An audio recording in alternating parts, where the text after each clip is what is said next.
Good morning students. आज हम BA part second के प्रथम प्रश्न पत्र प्रमुख राज्य व्यवस्थाओं में जापान की कार्यपालिका यानी जापान के सम्राट के बारे में अध्ययन करेंगे। जापान का राजतंत्र विश्व के प्राचीन राजतंत्रों में से एक है। इतिहासकारों का मानना है कि सम्राट का वंश विश्व सभ्यता के बहुत प्राचीन काल से ही जापान में शासन कर रहा है, यानी यह राजतंत्र एक प्राचीनतम राजतंत्र की श्रेणी में आता है। द्वितीय महायुद्ध से पहले तक या द्वितीय महायुद्ध तक सम्राट महान था। जापान की जनता सम्राट तथा अपने बीच पिता पुत्र का संबंध मानती थी। द्वितीय महायुद्ध के उपरांत यहाँ पर परिवर्तन हुआ और सम्राट को पूरी तरह से शक्तिहीन बना दिया गया है। वर्तमान संविधान के अंतर्गत सम्राट राज्य और जनता की केवल एकता का चिन्ह मात्र रह गया है। संप्रभुता जनता में निहित है और नाम मात्र की जो शक्तियां हैं वह सम्राट के पास प्रमुख रूप से देखी जाती हैं। सबसे पहले हम देखेंगे सम्राट के कार्य और अधिकार। वर्तमान संविधान के अनुसार, जैसा अभी आपको बताया, सम्राट राज्य और जनता की एकता का चिन्ह है। उसका अस्तित्व जनता की इच्छा पर आधारित है और प्रभुसत्ता जनता में निहित है। जापानी सम्राट राज्य के विषय में स्वेच्छा से कोई कार्य नहीं करता तथा मंत्रियों के परामर्श को मानने के लिए वह बाध्य बनाया गया है। सम्राट के कार्यों के लिए मंत्रिमंडल को उत्तरदायी बनाया गया है। संविधान के अनुच्छेद 3 में कहा गया है कि राज्य के विषय में सम्राट की सभी कार्य मंत्रिमंडल के परामर्श और अनुमोदन अनिवार्य होगा और वही उसके कार्यों के लिए उत्तरदायी होगा। संविधान के अनुच्छेद 4 में कहा गया है, सम्राट राज्य के मामलों में केवल वही कार्य करेगा जिनकी संविधान में व्यवस्था की गई है और शासन के संबंध में उसकी कोई शक्तियां नहीं होंगी। जापान के सम्राट की जो शक्तियां हैं वो इस प्रकार हैं। पहली है कार्यपालिका शक्तियां। सम्राट को कुछ कार्यपालिका शक्तियां प्राप्त हैं जो कि इस प्रकार हैं। पहला है, वह प्रधानमंत्री की नियुक्ति करता है। प्रधानमंत्री कौन होगा इसका निश्चय डायट करती है। सम्राट के द्वारा की गई नियुक्ति औपचारिक मात्र है। राज्य के मंत्रियों और कानूनों द्वारा व्यवस्थित तथा अन्य अधिकारियों की नियुक्ति तथा पद विमुक्ति को प्रमाणित करना, राजदूतों और मंत्रियों की शक्तियों एवं प्रमाण पत्रों को प्रमाणित करना, सम्मान के स्रोत के रूप में सम्राट उपाधियां प्रदान करता है। वह विदेशी राजदूतों और मंत्रियों का स्वागत करता है। नेक्स्ट है विधायी शक्तियां। सम्राट डायट का सत्र बुलाता है। कार्यकाल की समाप्ति पर प्रधानमंत्री की सिफारिश पर प्रतिनिधि सभा को भंग करता है। डायट के सदस्यों के आम चुनाव की घोषणा करता है। समस्त राष्ट्रीय कानूनों, संवैधानिक संशोधनों, मंत्रिमंडलीय आदेशों तथा संधियों को लागू करता है। तीसरी है न्यायिक शक्ति। न्यायिक क्षेत्र में मंत्रिमंडल द्वारा अनुमोदित व्यक्ति को सर्वोच्च न्यायालय के मुख्य न्यायाधीश के रूप में वह नियुक्त करता है। इस प्रकार सम्राट के द्वारा जो कार्य किए जाते हैं उनसे यह स्पष्ट है कि उसकी शक्तियां वास्तविक नहीं बल्कि उसकी शक्तियां केवल औपचारिक शासन प्रमुख की हैं।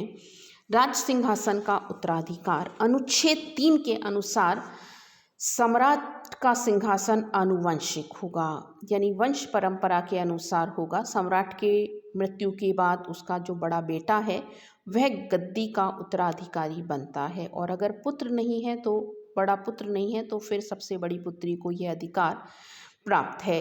जापान के सम्राट की वास्तविक स्थिति। मेजी संविधान के अंतर्गत सम्राट पवित्र और अनुल्लंघनीय था। वह समस्त कानूनी सत्ता का स्रोत था। उसकी सत्ता दैनिक शक्ति का पर्याय थी, लेकिन नवीन संविधान में उसकी शक्ति का मानवीयकरण कर दिया गया है। वह जनता की एकता एवं संगठन का प्रतीक मात्र बन गया है और उसकी जो प्रभुसत्ता है वो प्रमुख रूप से जनता में निहित हो गई है, यानी सम्राट का अस्तित्व जनता की इच्छा पर आधारित है। उसकी वास्तविक स्थिति कुछ बिंदुओं के आधार पर हम देख सकते हैं। पहला बिंदु है, अब सम्राट विशुद्ध रूप से एक वैधानिक शासक है, यानी वो वैधानिक पद है। सम्राट अब शासन का अध्यक्ष न रहकर राज्य का प्रतीक मात्र है। वह राज्य की सर्वोच्च सत्ता सम्राट में निहित न रहकर प्रजाजनों में निहित है। सम्राट पद के मूल में प्रजाजनों की इच्छा, यानी कि सम्राट तब तक है जब तक जनता चाहती है। दूसरा है, सम्राट प्रतीकात्मक है, यानी केवल प्रतीक के रूप में है, केवल खाली स्थान पर हस्ताक्षर करने का कार्य वो करता है। जैसे यानागा कहते हैं, अब पहले से अधिक स्पष्ट है कि सम्राट राज्य करता है, ना कि शासन। व्यवहार में ब्रिटिश राजा की तुलना में जो शासन प्रक्रिया में एक पर्याप्त और निश्चित भाग होता है, जापान के सम्राट की शक्ति शून्य के बराबर है। ब्रिटिश राजा का यह अधिकार है कि वह प्रधानमंत्री उसकी सलाह ले। वह कुछ मामलों में मंत्रिमंडल को प्रोत्साहन दे सकता है, चेतावनी दे सकता है, लेकिन जापान के सम्राट के पास यह अधिकार भी नहीं है।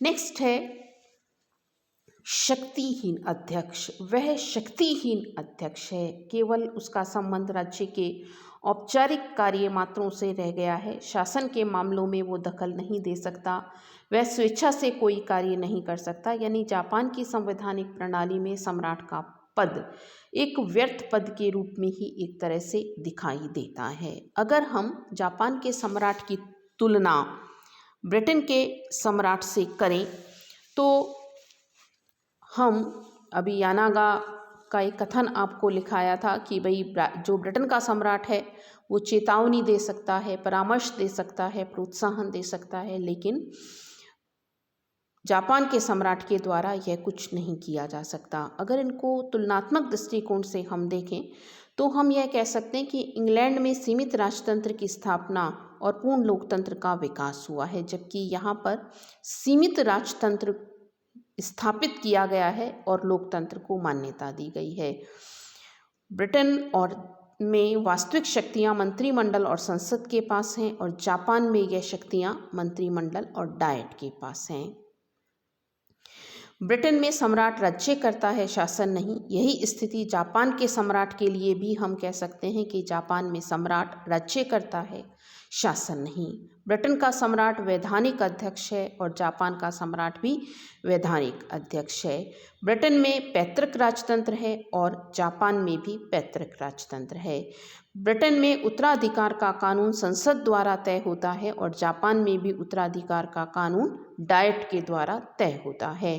ब्रिटेन में राजा राष्ट्र एवं साम्राज्य की एकता का प्रतीक है और जापान में भी राजा राष्ट्र की एकता का प्रतीक माना जाता है। ब्रिटेन में सम्राट की शक्तियों को सीमित करने के लिए संघर्ष करना पड़ा था और जापान में मैकआर्थर के द्वारा जब नया संविधान बनाया गया तो उसने सम्राट की शक्तियों को सीमित कर दिया। ब्रिटेन में सम्राट की शक्तियों को प्रथाओं के आधार पर सीमित किया गया है और जापान में सम्राट की शक्तियों को लिखित संविधान द्वारा सीमित किया गया है। ब्रिटेन में सम्राट परंपरा के अनुसार उस व्यक्ति को प्रधानमंत्री नियुक्त करता है जो हाउस ऑफ कॉमन्स में बहुमत दल का नेता हो, लेकिन जापान का सम्राट उसे प्रधानमंत्री बनाता है जिसे डायट के द्वारा चुन लिया गया है, यानी वो विवेक से निर्णय नहीं ले सकता है। ब्रिटेन का सम्राट मंत्रियों को प्रोत्साहन देने, चेतावनी देने और परामर्श देने का अधिकार रखता है, लेकिन जापान के सम्राट को इस तरह का कोई अधिकार प्राप्त नहीं है। धन्यवाद।